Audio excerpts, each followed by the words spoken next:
Super de bon café près de moi, check. Fermer le téléphone, check.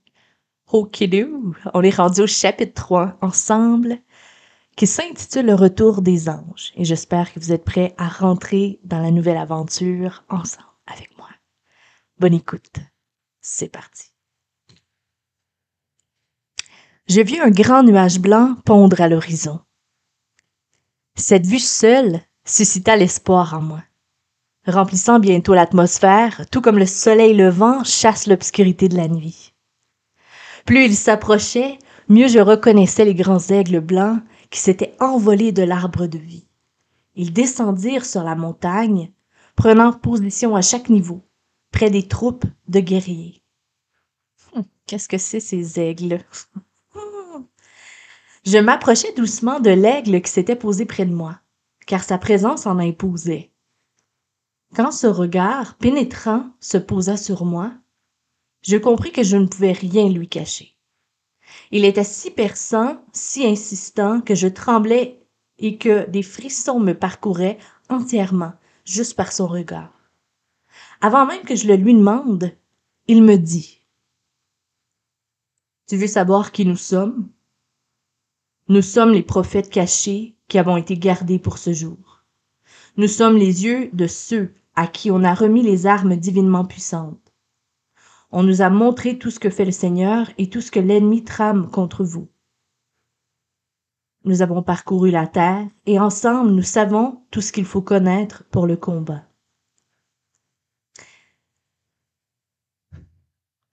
N'avez-vous pas vu la bataille qui vient d'y avoir lieu? Dis-je avec une irritation que j'ose exprimer. N'auriez-vous pas pu secourir les guerriers qu'on a amenés captifs? Il répondit, si, nous avons tous vu, et nous aurions pu les aider s'ils l'avaient demandé. Nous les aurions retenus en leur disant de s'asseoir et de ne pas bouger. Mais nous ne pouvons combattre que dans les combats que le Père nous impose, et nous ne pouvons aider que ceux qui croient en nous. Seuls ceux qui nous acceptent pour ce que nous sommes, des prophètes, peuvent recevoir la récompense du prophète ou être au bénéfice de nos services. Ceux qui sont tombés dans l'embuscade n'avaient pas encore le manteau que tu portes, et ceux qui ne l'ont pas ne peuvent pas comprendre qui nous sommes. Nous avons tous besoin les uns des autres, y compris les blessés qui sont ici, et beaucoup d'autres que tu ne connais pas encore. Tandis que je parlais avec l'aigle, je me mis à penser comme lui. Après cette courte conversation, je pouvais voir dans le cœur de l'aigle et je pouvais le connaître comme il me connaissait. L'aigle le remarqua. Tu as certainement nos dons, remarqua l'aigle, bien qu'ils ne soient pas très développés. Tu ne les as guère utilisés. Je suis ici pour éveiller ces dons en toi et en beaucoup d'autres, et je vous enseignerai comment les utiliser. De cette façon, la communication sera bien établie. Elle doit l'être, sinon nous aurons à subir des pertes inutiles. Et en plus, nous manquerons de grandes occasions de remporter la victoire. D'où venez-vous donc? Dis-je. Nous mangeons les serpents, répondit l'aigle. L'ennemi est notre pain. Notre nourriture vient de ce que nous faisons la volonté du Père, qui est de détruire l'œuvre de Satan. Chaque serpent que nous mangeons contribue à augmenter notre vision. Chaque forteresse de l'ennemi que nous abattons nous rend plus forts, de sorte que nous pouvons nous élever davantage et rester plus longtemps dans les airs. Nous venons de festoyer en dévorant les serpents de honte qui ont lié tant de tes frères et sœurs. Ces frères et sœurs seront bientôt là. Ils viennent avec les aigles que nous avons laissés pour les guider et les protéger des contre-attaques de l'ennemi.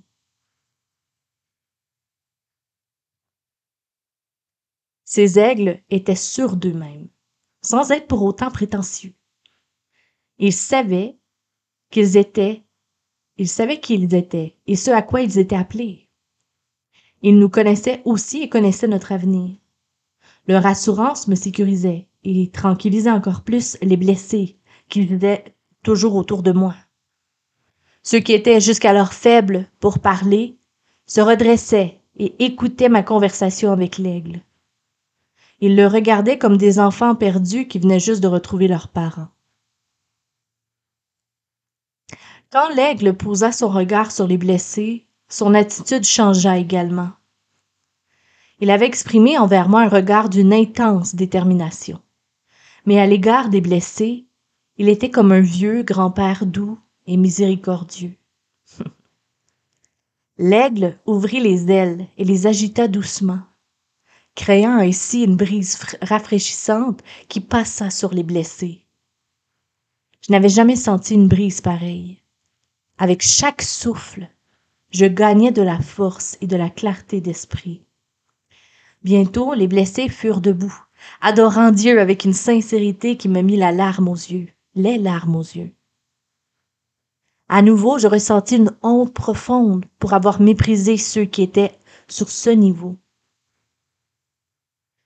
Ils nous étaient apparus faibles et insensés, alors que nous gravissions la montagne, mais ils avaient été bien plus éprouvés que nous. Ils étaient restés fidèles. Dieu les avait gardés et il l'aimait d'un grand amour. Je levai les yeux vers la montagne. Tous les aigles battaient doucement des ailes. Tous ceux qui étaient sur la montagne étaient rafraîchis par la brise qu'ils provoquaient, et ils commencèrent à adorer le Seigneur. Au début, il y eut quelques discordances entre les différents niveaux, mais peu après, chacun chantait en harmonie parfaite avec les autres. Jamais je n'avais entendu sur terre quelque chose d'aussi beau. J'aurais aimé que ce fût sans fin. Bientôt, je reconnus que c'était la même adoration que dans le jardin, mais elle semblait même plus riche et plus pleine. C'est parce que nous adorions le Seigneur dans la présence même de nos ennemis. Alléluia. Au milieu des ténèbres et du mal qui encerclaient la montagne, que l'adoration paraissait encore plus belle. Je ne sais combien de temps elle a duré, mais les aigles finirent par arrêter leur battement d'ailes et l'adoration cessa. « Pourquoi vous êtes-vous arrêtés ?» demandai-je à l'aigle avec qui j'avais parlé. Il répondit « Parce qu'ils sont pleinement restaurés », en me montrant les blessés qui étaient maintenant tous debout, en parfaite condition. « L'adoration vraie peut guérir toute blessure », ajouta-t-il. « S'il te plaît, recommence, dis-je en suppliant. » Nous recommencerons souvent, mais ce n'est pas à nous de décider du moment. La brise que tu as sentie, c'est l'Esprit Saint. Il nous dirige. Ce n'est pas nous qui le dirigeons. Il a guéri les blessés et a commencé à répandre l'unité qui est nécessaire pour le combat à venir. L'adoration vraie verse aussi l'huile précieuse sur la tête. Jésus et cette huile coulent sur le corps entier. De sorte que nous devenons, un avec Jésus et les autres avec les autres, et les uns avec les autres. Quiconque est un avec lui ne pourra rester blessé ni souillé. Son sang est la vie pure qui coule en nous lorsque nous sommes en union avec lui. Et quand nous sommes unis à lui, nous le sommes aussi au reste du corps, de sorte que son sang coule à travers tous. N'est-ce pas ici que on repart. N'est-ce pas ici que vous guérissez une blessure dans le corps en fermant la blessure pour que le sang coule jusqu'aux membres blessés et apporte la régénération? Quand une partie du corps de Jésus est blessée, nous devons être unis à cette partie jusqu'à ce qu'elle soit totalement restaurée. Nous sommes tous un.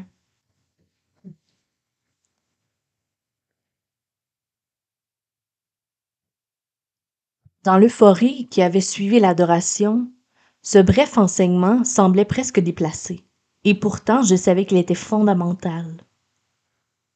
Quand le Saint-Esprit agissait, toute parole était glorieuse, et peu importait si elle était élémentaire ou non. J'étais si remplie d'amour que j'avais envie de serrer tout le monde dans mes bras, et même les vieux aigles si ardents. Puis, avec un sursaut, je me souvins des valeureux guerriers qui venaient d'être capturés. L'aigle comprit ce qui se passait, mais ne dit rien. Il se contenta de m'observer intensément. Enfin, j'élevai la voix.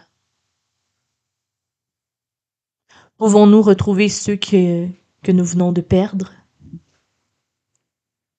Oui. Ce que tu ressens en ce moment est juste, dit enfin l'aigle. Nous n'avons pas la plénitude, et notre adoration ne l'atteindra pas non plus, tant que le corps ne sera pas entièrement restauré.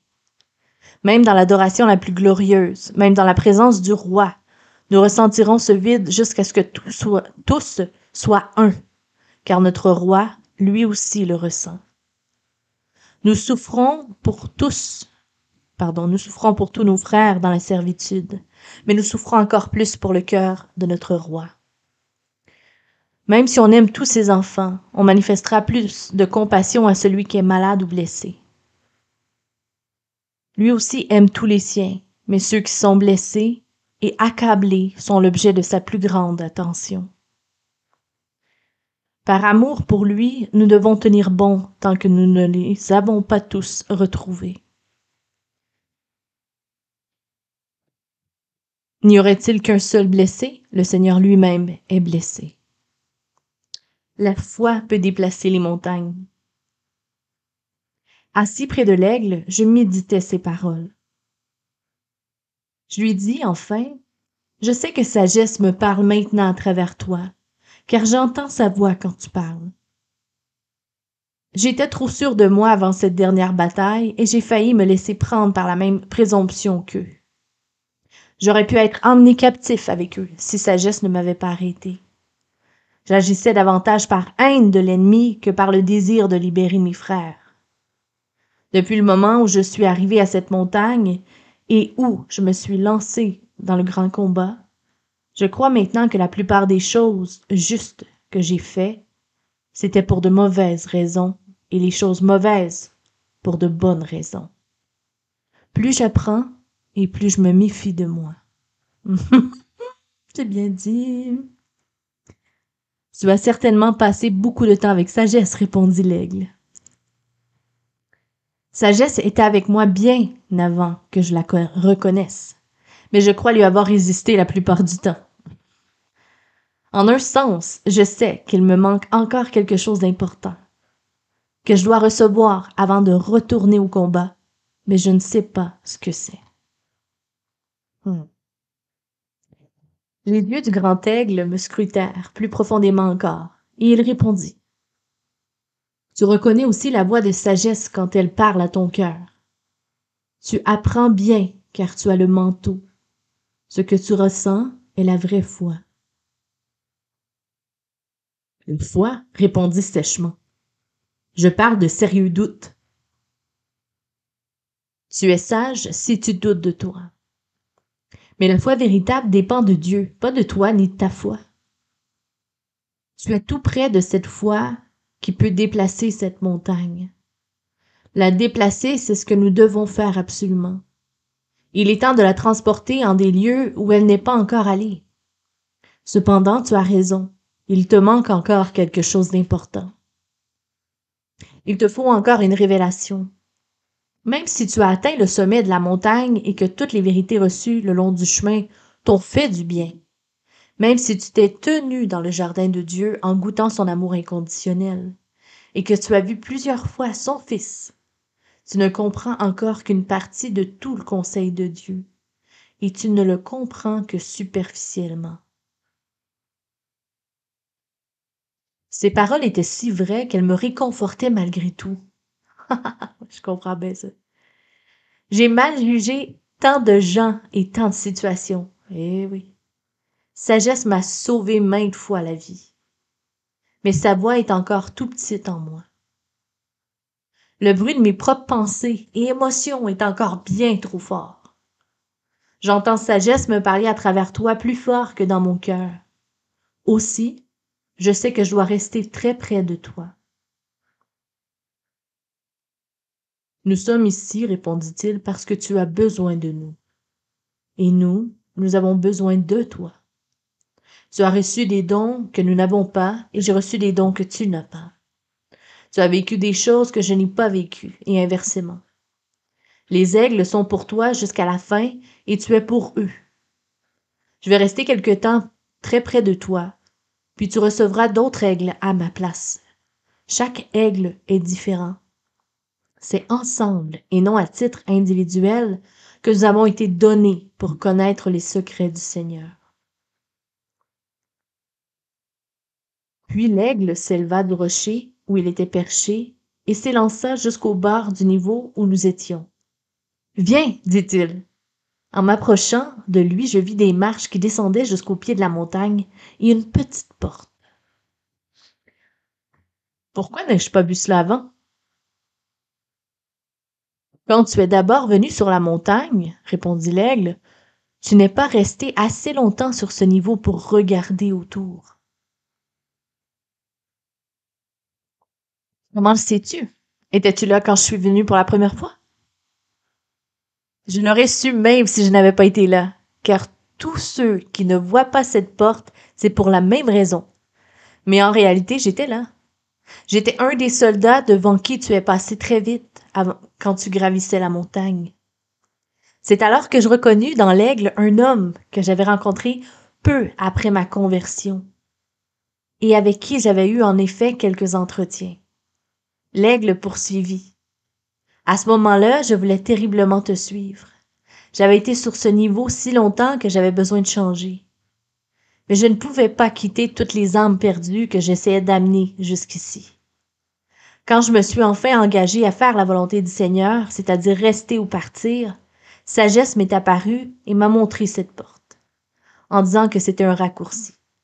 C'est pourquoi j'ai atteint le sommet avant toi. Là, je suis devenu un aigle. Je me souviens que j'avais vu des portes comme celle-ci sur 2 ou 3 niveaux.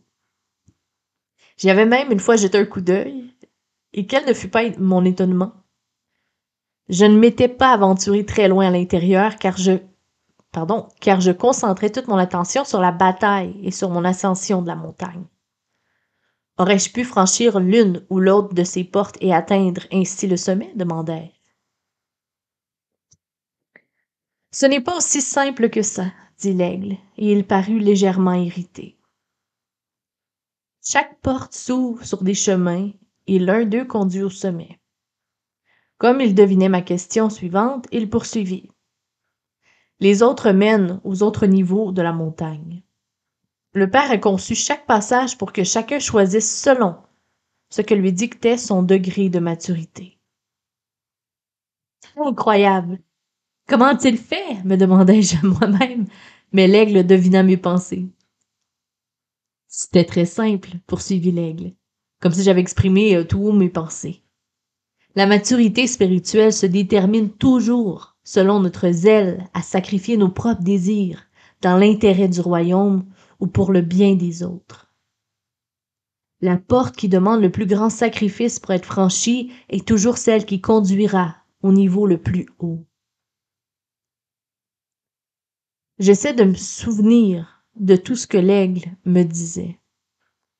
Je savais que je devais franchir la porte qui était devant moi et qu'il était sage que j'en apprenne le plus possible de celui qui m'avait précédé et qui avait manifestement choisi la porte qui menait au sommet.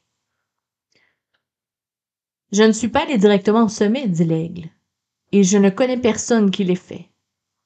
Mais je l'ai atteint beaucoup plus vite que bien d'autres parce que j'avais appris beaucoup de choses sur le sacrifice de soi alors que je combattais ici, sur ce niveau, sur le niveau salut. Je t'ai montré cette porte parce que tu es revêtu du manteau et que tu l'aurais trouvé de toute façon. Mais le temps est court et je suis ici pour t'aider à atteindre plus rapidement la maturité. Il y a des portes à chaque niveau et chacun donne accès à des trésors qui dépassent tout ce que tu peux imaginer. On ne peut pas les acquérir comme des objets, mais tu pourras porter dans ton cœur chacun des trésors que tu saisiras. Ton cœur est destiné à être la salle des trésors de Dieu. Wow. Lorsque tu auras à nouveau atteint le sommet, ton cœur contiendra des trésors plus précieux que tous les trésors du monde. Il ne se sera jamais ôté. Ils sont à toi pour pérennité. Hâte-toi. Les nuages de la tempête approchent et un grand combat se prépare. Viendras-tu avec moi? Dis-je en suppliant. Non, c'est ici ma place. Je dois secourir les blessés. Mais je te reverrai ici. Tu rencontreras beaucoup de mes frères et sœurs, les aigles, dans ton retour. Avant ton retour, pardon. Et ils pourront t'aider mieux que moi dans l'endroit où tu les trouveras. J'aimais tellement cet aigle que j'avais du mal à le quitter. J'étais heureux de savoir que je le reverrais. À présent, la porte m'attirait comme un aimant, et je l'ouvris et entrai. Quelle aventure qui nous attend! C'est parti! La gloire que je contemplais était si stupéfiante que je tombais à genoux. L'or, l'argent, les pierres précieuses étaient d'une beauté indescriptible. En vérité, il n'avait d'égal que la gloire de l'arbre de vie. La chambre était si vaste qu'elle semblait n'avoir point de limite. Le sol était d'argent, les piliers d'or et le plafond était d'un seul diamant, d'une grande pureté, qui reflétait des couleurs que je n'avais encore jamais connues et d'autres que je n'imaginais même pas. Des anges innombrables se tenaient dans cette salle, vêtus de robes et de tenues différentes qui n'étaient pas d'origine terrestre. Tandis que je traversais la pièce, les anges s'inclinaient pour me saluer. L'un d'eux s'avança et m'accueillit par mon nom. Il m'expliqua que je pouvais aller partout dans la pièce et voir tout ce que je voulais. Rien ne restait caché à ceux qui franchissaient la porte. J'étais si bouleversée par cette beauté que je ne pouvais dire un seul mot. Puis je remarquai que tout était encore plus beau que le jardin. Surpris, l'ange répondit, « Mais c'est le jardin! C'est ici une des chambres de la maison de ton père. Nous sommes tes serviteurs. » J'avançai, et une multitude d'anges me suivit. Je me retournai et demandai pourquoi à leur chef. Il répondit, « À cause de ton manteau. Nous sommes à toi pour te servir ici dans le combat à venir. » Je ne savais pas trop quoi faire avec les anges, alors j'ai simplement continué à marcher. Je fus attiré par une grande pierre bleue qui semblait contenir le soleil et les nuages. Quand je la touchais, les mêmes émotions m'inondèrent, celles que j'avais eues en mangeant du fruit de l'arbre de vie. Je sentis que mon énergie, une clarté d'esprit surnaturelle et un amour pour tous et pour tout grandissaient. Et je vis la gloire du Seigneur. Plus je touchais la pierre, et plus cette gloire augmentait.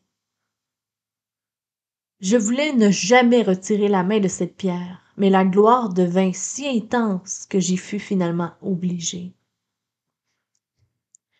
Puis, mes yeux tombèrent sur une magnifique pierre verte. « Que contient celle-ci » demandai-je à l'ange, qui se tenait près de moi. « Tous ces pierres sont les trésors du salut. Tu es en train de toucher le monde céleste, et cette pierre est la restauration de la vie. » Tandis que je touchais la pierre verte, je vis la terre en couleur, d'une richesse inouïe. Plus je maintenais la pierre, et plus cette richesse s'intensifiait, ainsi que mon amour pour tout ce que je voyais. Je vis alors une harmonie entre toutes les choses de la vie, à un degré que je n'avais encore jamais connu. Et je commençai à voir la gloire du Seigneur dans la création. Elle s'intensifia à tel point que je dus à nouveau m'écarter. Je me rendis compte que je n'avais aucune idée du temps passé à cet endroit. Ce que je savais, c'est que ma perception de Dieu et de son univers avait augmenté fortement juste en touchant ces deux pierres. Il y en avait encore beaucoup, beaucoup à toucher. Une vie entière n'y aurait pas suffi. « Combien d'autres chambres y a-t-il encore » demandai-je à l'ange. « Il y a des salles comme celle-ci à chaque niveau de la montagne sur laquelle tu es monté. » Comment pourrait-on jamais connaître tout ce qui se trouve dans une seule salle? et à plus forte raison dans toutes. Tu as l'éternité pour cela. Les trésors contenus dans les vérités fondamentales du Seigneur Jésus suffisent à remplir plus de vie que tu peux n'en compter. Nul homme, dans toute sa vie, ne peut connaître tout ce qu'il est possible de connaître sur chacun de ces trésors. Tu dois prendre ce dont tu as besoin et continuer ta marche vers ton but. Je m'aurais pris à penser à l'imminent combat et aux guerriers qui avaient été faits prisonniers. Ce n'était pas une pensée agréable en pareil lieu de gloire. Mais je savais que je reviendrais continuellement dans cette salle. Il me restait peu de temps pour reprendre mon chemin vers le sommet, puis redescendre dans le champ de bataille, pardon.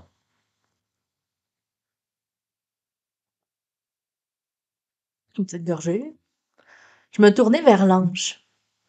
Aide-moi à trouver la porte qui mène au sommet. L'ange eut l'air perplexe.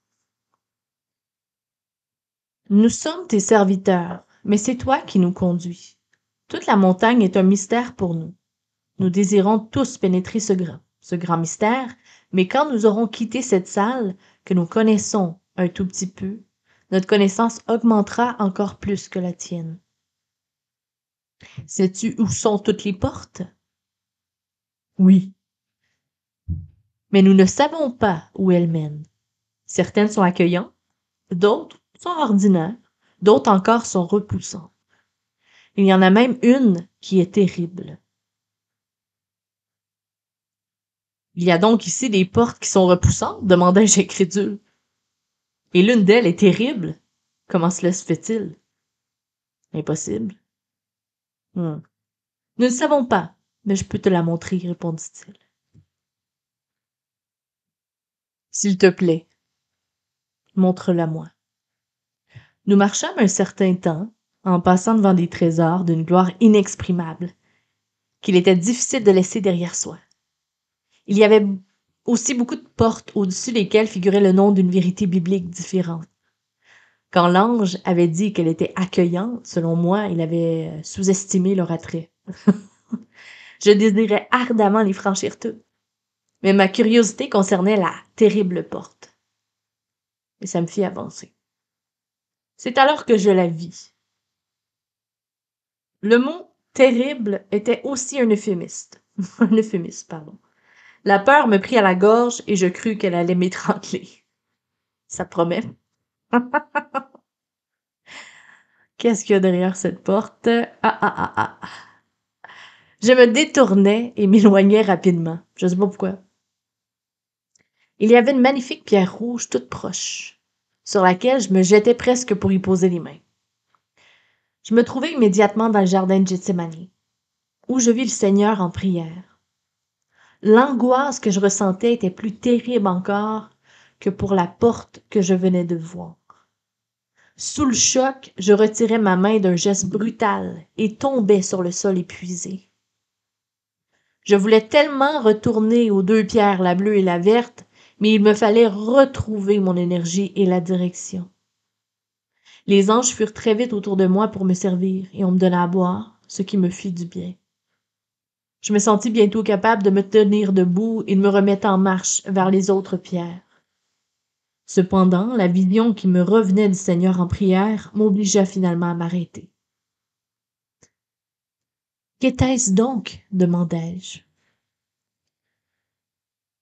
Quand tu touches les pierres, nous pouvons voir un peu de ce que tu vois et ressentir un peu de ce que tu ressens, dit l'ange. Nous savons que toutes ces pierres sont de grands trésors et que toutes les révélations qu'elles contiennent sont sans prix.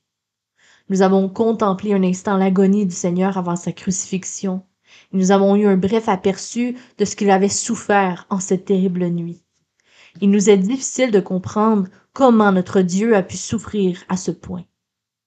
Cela nous permet d'apprécier bien davantage l'honneur qui nous est fait de servir les hommes pour qui il a payé un tel prix. Les paroles de l'ange furent comme des éclairs en plein cœur. J'avais combattu dans la grande bataille, j'étais monté au sommet de la montagne, le monde spirituel m'était devenu si familier que je ne remarquais presque plus les anges, et je pouvais parler sur un pied d'égalité ou presque avec les grands aigles. Pourtant, je ne pouvais supporter de partager, ne fût-elle qu'un instant, les souffrances du Seigneur sans être tenté de fuir vers une expérience plus agréable. Je criais presque. Je ne devrais pas être ici. Plus que quiconque, je mérite d'être un prisonnier du malin. L'ange dit avec appréhension. Nous comprenons que nul n'est ici parce qu'il le mérite. Tu es ici parce que Dieu t'a choisi, avant la fondation du monde pour accomplir ses desseins. Nous ne savons pas quel est son plan précis pour toi, mais nous savons que pour tous, il a des grands desseins sur cette montagne. Merci. Tu m'es d'un grand secours. Mes émotions sont sous une grande tension dans ce lieu, et elles ont tendance à dominer mon entendement. Tu as raison. Personne n'est ici parce qu'il en est digne. En vérité, plus nous montons, moins nous sommes dignes d'être ici et plus nous avons besoin de grâce pour y rester. Ouais. Comment ai-je bien pu arriver au sommet la première fois, dis-je? Ah, par grâce, me répondit l'ange. Si tu désires m'aider, veuille me répéter ce mot toutes les fois que tu me vois dans la confusion ou le désespoir. Ce mot que je commence à le comprendre mieux que tout autre. Maintenant, je dois retourner à la pierre rouge. Je sais que c'est le plus grand trésor de cette salle, et je ne dois pas quitter ce lieu avant de le déposer sur mon cœur. Les moments que je passais à la pierre rouge furent les plus pénibles que j'ai jamais vécus. Plusieurs fois, il me fut impossible d'en supporter davantage et je dus retirer ma main. D'autres fois, je dus retourner aux deux autres pierres, la bleue et la verte, pour revigorer mon âme. C'était chaque fois de plus en plus dur de revenir à la pierre rouge. Mais mon amour et ma gratitude envers le Seigneur s'approfondirent au travers de cette expérience, plus que dans tout ce que j'avais pu apprendre ou vivre. Enfin, lorsque la présence du Père se retira de Jésus sur la croix, je ne pus plus en supporter. Je partis. Les anges, qui vivaient aussi d'une certaine manière ce que je vivais, étaient tout à fait en harmonie avec moi. Je n'avais plus en moi la volonté de toucher encore la pierre, et je n'avais même plus le désir de retourner à la pierre bleue. Je restais seulement prostré à terre. Je pleurais sur ce que le Seigneur avait enduré. Je pleurais aussi parce que je savais que je l'avais abandonné comme les disciples. Je m'étais retiré au moment où il avait eu le plus besoin de moi. Après ce qui me parut être plusieurs jours, j'ouvris les yeux. Un autre aigle se tenait près de moi. Devant lui se trouvaient 3 pierres, une bleue, une verte et une rouge. Mange-les, me dit-il. Je les mangeai. Alors mon corps tout entier fut renouvelé, et mon âme fut inondée de joie et de paix. Lorsque je me levai, je vis ces 3 mêmes pierres serties dans la poignée, de mon épée, et sur chacune de mes épaules. Elles sont à toi pour toujours, dit l'aigle. Elles ne peuvent être retirées et tu ne peux les perdre. Mais je n'ai pas terminé la dernière, m'écriai-je. Christ seul ira jamais jusqu'au bout de l'épreuve. Tu as bien passé le test et tu dois maintenant partir. Où donc? Où je dois aller? À toi de décider. Mais comme le temps est court, je suggère que tu essaies d'atteindre bientôt le sommet. L'aigle me quitta alors, manifestement pressé.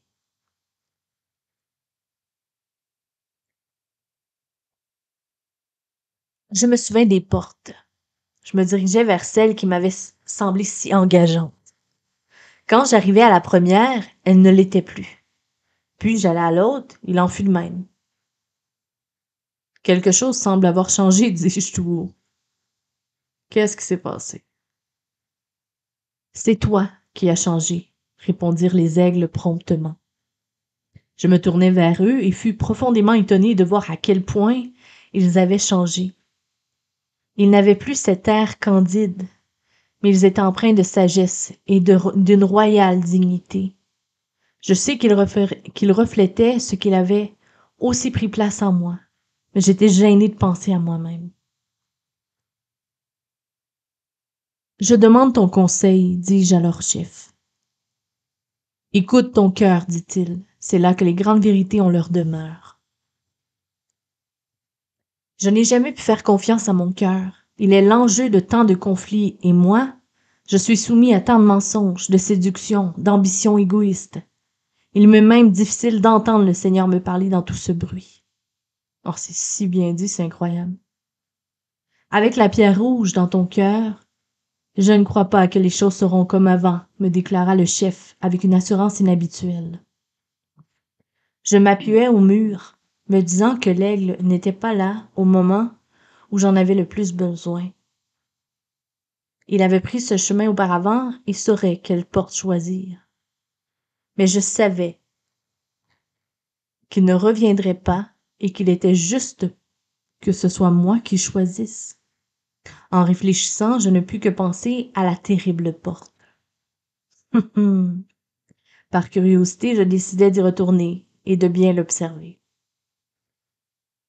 Je m'en étais écarté si vite la première fois que je n'avais même pas noté quelle vérité elle représentait.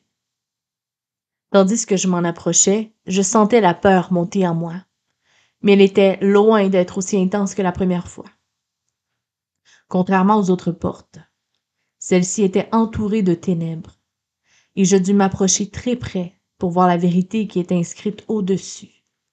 Légèrement surpris, je lus « Le trône de justice de Christ ». Pourquoi cette vérité fait-elle aussi peur? Demandai-je tout haut, sachant que les anges ne me répondraient pas.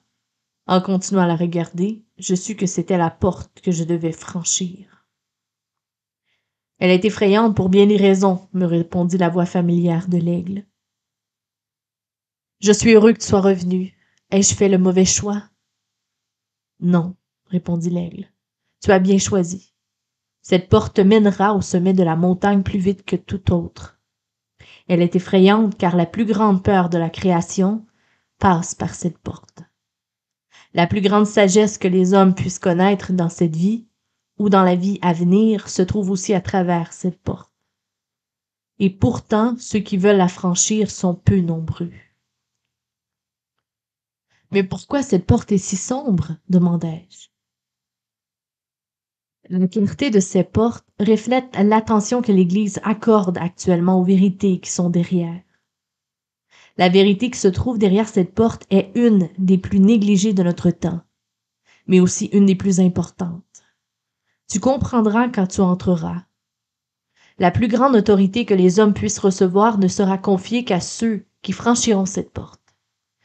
Quand tu verras le Christ Jésus assis sur ce trône, toi aussi tu seras prêt à t'y asseoir avec lui. Alors cette porte ne serait pas aussi sombre si nous avions accordé plus d'attention à sa vérité, demandai-je. C'est exact. Si les hommes savaient la gloire qui était révélée derrière cette porte, ce serait la plus lumineuse de toutes, se lamenta l'aigle. Cependant, c'est toujours une porte difficile à franchir. On m'a demandé de retourner t'encourager parce que tu en auras besoin bientôt. Tu rencontreras une gloire plus grande, mais aussi une terreur que tu ne connais pas. Mais sache que parce que tu as choisi la voie difficile maintenant, ce sera bien plus facile pour toi plus tard. Nombreux sont ceux qui veulent connaître la bonté du Seigneur, mais rares sont ceux qui veulent connaître sa sévérité. Si tu n'acceptes pas les deux, tu seras toujours en danger d'être séduit et de déchoir de la grâce. Je sais que je ne serais pas ici si je n'avais pas passé ce temps à la pierre rouge comme je l'ai fait. Comment pourrais-je encore essayer de prendre le chemin facile quand c'était tellement contraire à la nature du Seigneur, demandai-je. Mais tu as choisi, alors hâte-toi. Une autre grande bataille va commencer et on a besoin de toi au front. Je regardais l'aigle et la grande détermination dans son regard. Alors mon assurance augmenta. Enfin, je me tournai vers la porte. Tom, tom, tom. Fin du chapitre 3. Dis-moi ce que t'en penses. Qu'est-ce que t'as préféré? Partageons. Fait que la suite à venir. À bientôt.